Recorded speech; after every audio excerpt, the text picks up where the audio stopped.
All right, so previous video describes how to wire the circuits. Again, it's entirely up to you how you want to arrange your components, how to do your wiring and all that stuff, but basically that's the important layout. Your analog or your dial resistors, your potentiometers, they should go to your analog inputs. Your micro servos go into the inputs that have the pulse width modulation squiggly marks. RGB LED also, and then the regular LED should go to your regular digital inputs. Okay. So in this video, I'm going to go over how to do the coding aspect of it. Um, Basically, it's just a combination of the several different things that you've done during your exercise. So the idea is as a kind of a buildup of the startup circuit, where you have one servo, one potentiometer that will act as your ignition to the system, so the key to start everything. Your second dial will be to use control, determine whether you're going to be controlling the left servo motor or the right servo motor. And then the last two potentiometers will be used to control each one individually. The lights, the LED lights will be used to determine the status. The green one will mean that the entire system is working.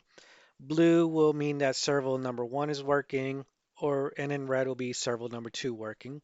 And then your RGB LED is the kind of like the status light. So depending on what color changes, that means what values it's receiving from three of your potentiometers. So the way I'm going to work this code out is I'm going to go ahead step by step, piece by piece, working out the little different components, and then eventually adding them all up until the whole entire circuit works the way that it works. Now with coding, there's several different ways you could go about doing it. This is just one approach. There's one that's more efficient, easier to kind of code and all that. You do whatever that needs to be done in order to make the code work. Okay, so here we go. First I'm going to do is to activate the whole circuit. So basically I'm going to use the first potentiometer to make it so that once I reach a certain value, it'll turn on the green LED. Okay, so that's going to be my first step. So to do that, I could include variables into my equations. Not necessary, but sometimes it may be easier so that it's less organizing or less adding in blocks that may have been used earlier. So first thing I'm going to do is I'm going to ask the program a question. And that's going to be the if then else statement. So basically saying that if one thing is true, then we're going to do that. If it's false, we're going to do the second thing. So in this case, I'm going to be comparing a value of two different things. That's going to be my potentiometer, or the first one, which I'll call A.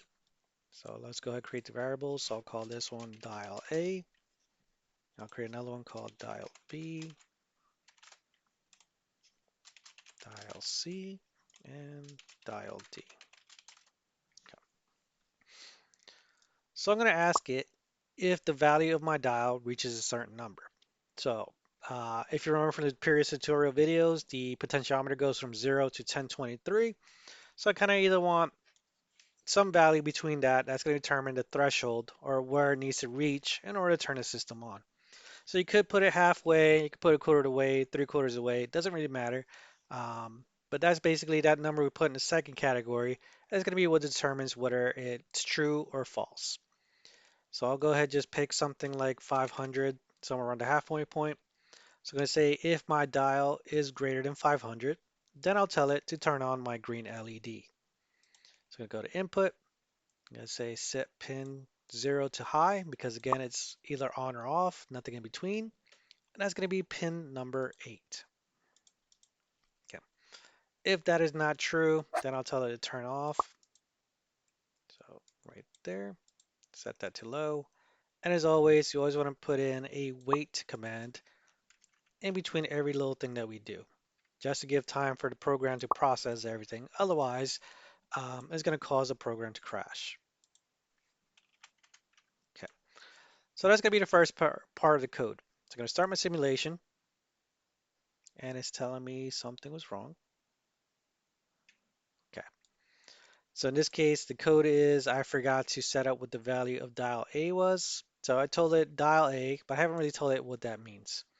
So I'm going to go ahead and throw that right in the beginning. So set dial A to 0, but that's going to be the value of my first potentiometer. And so that's going to be input. Because I have it in analog, I'm going to grab the one that says read analog pin A0. But in this case, that's going to be this yellow wire. I had that to A1. So I'm going to set that to A1. So now I'm going to go ahead and start my simulation. And let's see. It's just alternative. Dial's not declaring the scope.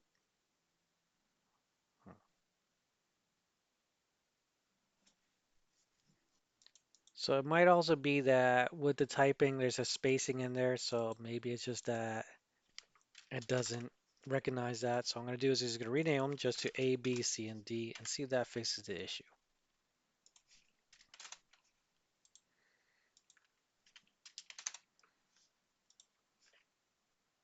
There we go. So this is one of the issues, I guess, when it translates from blocks to the actual coding is that syntax, grammar, and all that, it plays a very, very important role. So when I put dial A because there's spacing in it, dial was considered some kind of a term that the code was looking for. But because it doesn't know what dial is, we haven't put a library in it, it just kind of like scratches its head and say, no, I'm not doing this work. So here we go. So I got my dial. So I have it all the way to the left, it turns on. When I have it all the way to the right, it turns off. When I go about halfway, that's when it turns the light on and off. So as I mentioned before in the previous video, depending on which one's 5 volts, which one's ground, will determine whether you go left to right or right to left. Again, nothing crucial, nothing game breaker or anything like that. It's just a matter of, aesthetics. Usually when you go from left, that's 0, and you go to the right, it goes positive or whatever number. Um, but again, nothing too important, but if that is an issue, all you can just simply do is just grab the wire, switch them up. So I'll grab that. Let's zoom in, throw it over there, grab this wire, throw it over there,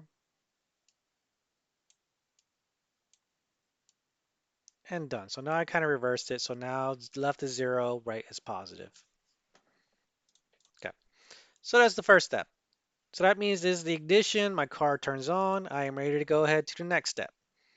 So the next step will be if my car is on, and then I'm going to say, do I have, let's say call this my gear. So I can only either go forward or reverse. So that's going to be my second question. Is my shifter driving forward or is it going in reverse? And as such, that's going to be another if-else statement. So if-else, and I'm going to throw that right under here inside that first category. And what I'll do is I'll add a comment right down here under the else. Basically it's saying is if the system is off, everything is off. No further coding needed here. Okay. So again, everything, I can just ignore this part. I just want to focus on this top part right here. So then my second question is pretty much the same thing. I'm going to read my dial, my second one. So set B, and that's going to be my analog pin, and that's going to be the orange wire, which is at A2. I'm going to set that to A2. And then just kind of shortcut things. I'm going to duplicate this right here, throw it right down there. But in this case, I'm going to change that variable to B. Okay. So then from there, you can determine what value will be, if this side is forward, if this side is reverse, what is that magic number that splits them into those two parts? So just to make my life simple, I'm just going to keep it at 500. Again, that's about halfway. So if my shifter is to the left, that's going to be drive. If my shifter is to the right of this dot right here, that's going to be in reverse. Okay. So if my car is driving forward, I'm going to tell it to turn on, let's say my blue LED. So I'm going to go to output, set pin 0 to high, and then that's going to be pin number 12 on my wiring. Set that to high. Okay. But if my shifter is not beyond 500, means it's less than 500, otherwise on the right hand side, then we'll tell it to turn on the red LED. So set pin 0 to high, and this time I'm going to change that to number 13. Okay.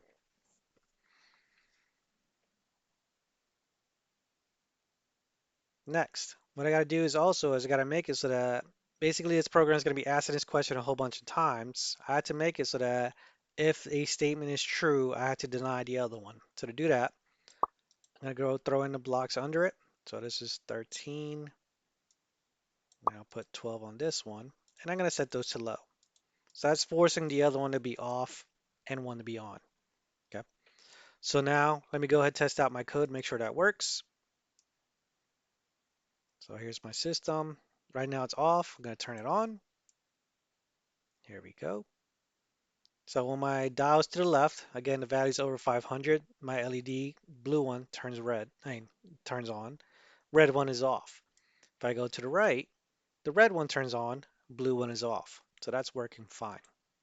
The only thing issue is it's not lighting up as bright as I'd hoped.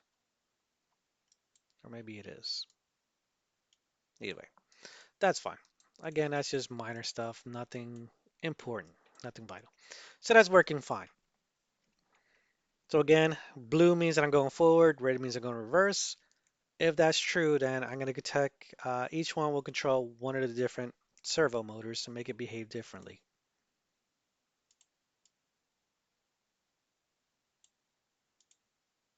Just going to clean up the wires a little bit.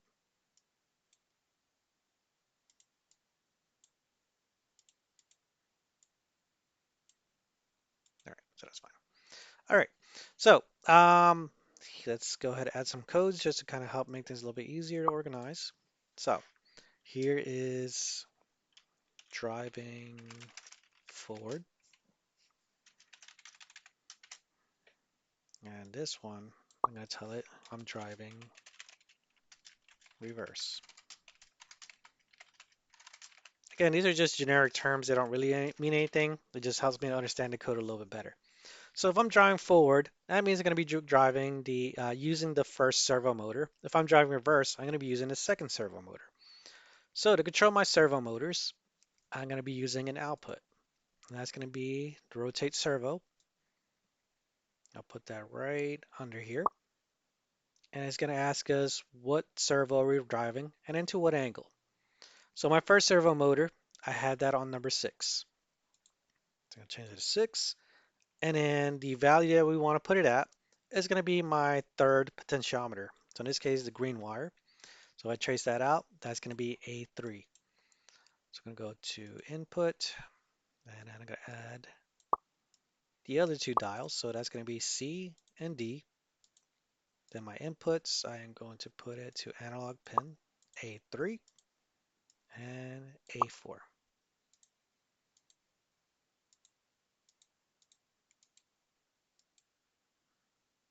All right. So there we go. So here it says we're telling rotate servo pin, and that's going to be determined by the dial number 3. So I'm going to variables, and I'm going to say that's going to be C. Okay, so let's try that code out. So again, the blue LED must be on to control the left one. The only thing I don't like is it's kind of going opposite the change direction of my servo. So let me just go ahead and change that up real quick. All I gotta do is just change the polarity. So switch those up, clean up the wires. That one is probably gonna be the same, so let me go ahead and do that. If not, then I can just change that back real simple. There we go. Okay, so let's try that again. Start my simulation.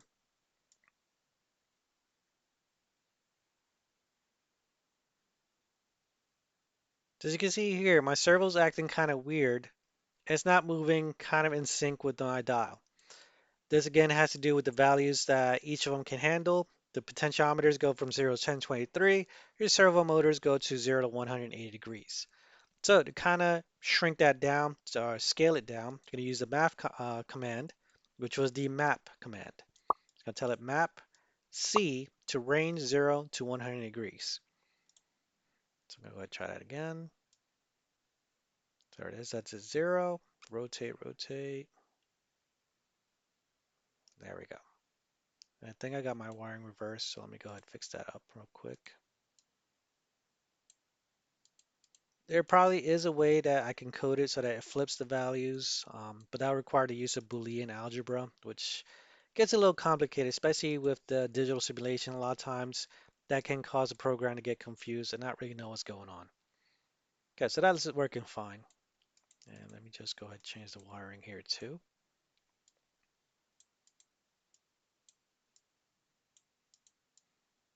So this is why it's important, like when you're coding and all that, is to work step by step instead of trying to do it all at once, because then it makes troubleshooting a little bit more difficult, because then you have to kind of figure out where in your code did you mess up. But by doing it little by little, you say, all right, this works, let's add on to it, and then add on to it and add on to it.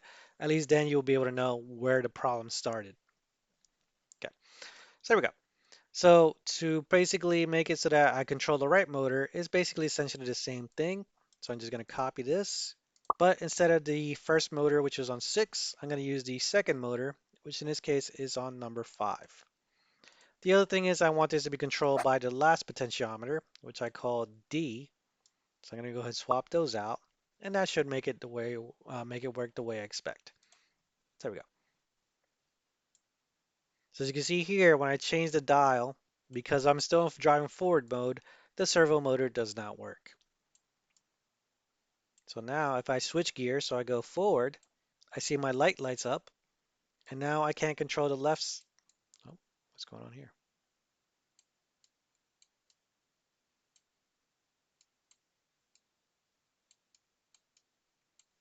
Okay, so you can see here, by doing it step by step, I can determine what's going on. So it's right now, the one servo motor is still controlling both of them.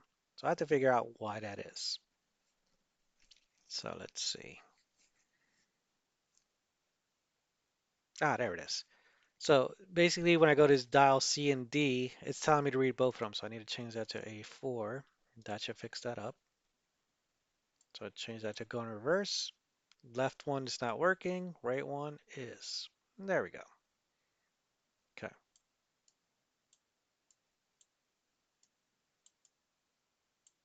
When I turn off the whole system, nothing works, none of the resistors work, nothing dials, nothing, no lights, nothing like that.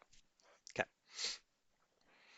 I could write out a separate code to make it so that when nothing is working, these reset to some default position.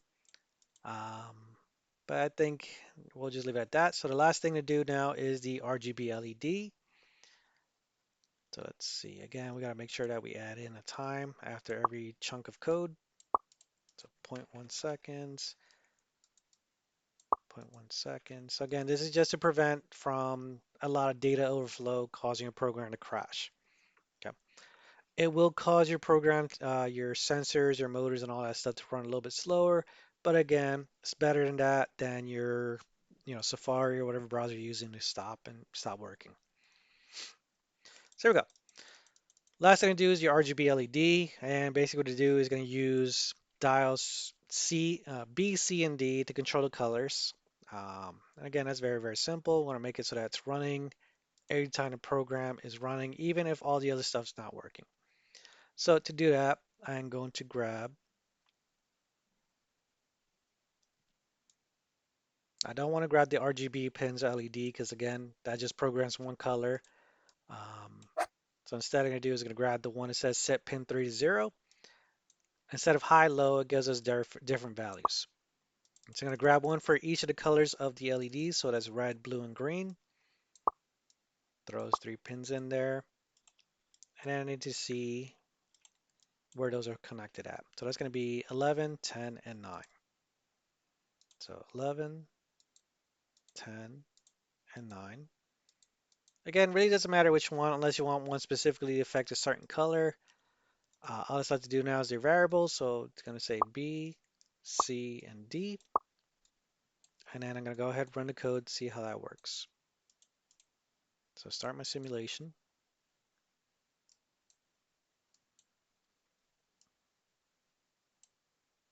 I'm going to set the dials to 0.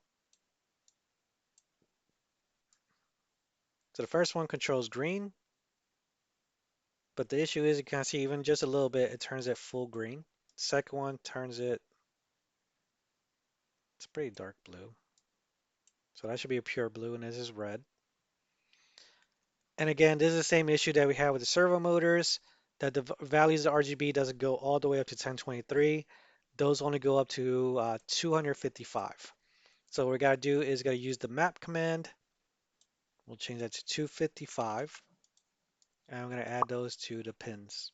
So I'll duplicate that.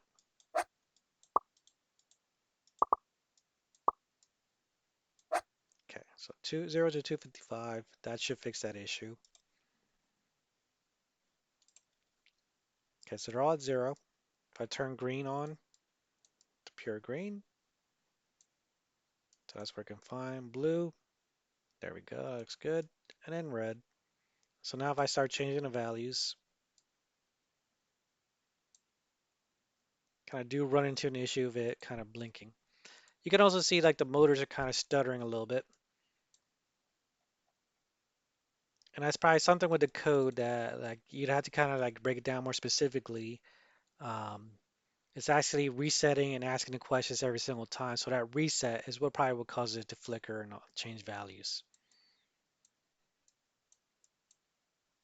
So maybe if I change it to maybe half a second.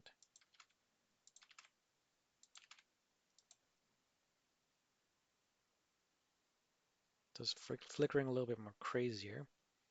Let's see.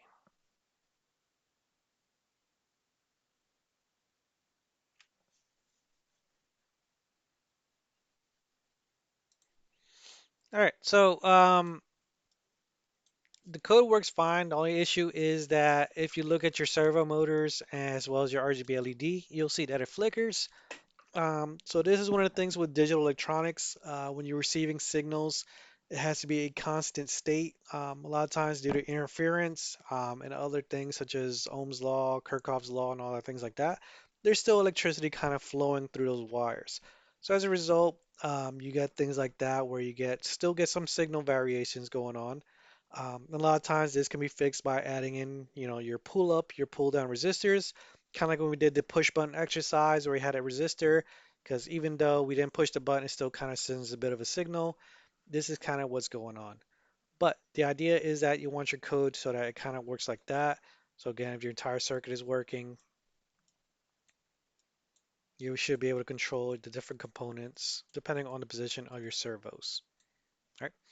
So with that done, what you'll do is you'll take a screenshot of your circuit, make sure demonstrating that everything is wired correctly. Then afterwards, you take a screenshot of your code and you'll submit those to the separate questions in the Google form. Once you're also done with that, just to kind of make sure that everything is perfectly fine, you're going to go to send to on the top right corner, and then you're going to invite people, and then you use that to create a link, copy that, and then you'll paste that into the last question of the test. So that way, in case your picture or your circuit didn't go through, I have the link to check out your circuit myself and make sure that everything is functioning properly. And that should pretty much cover the electronics test.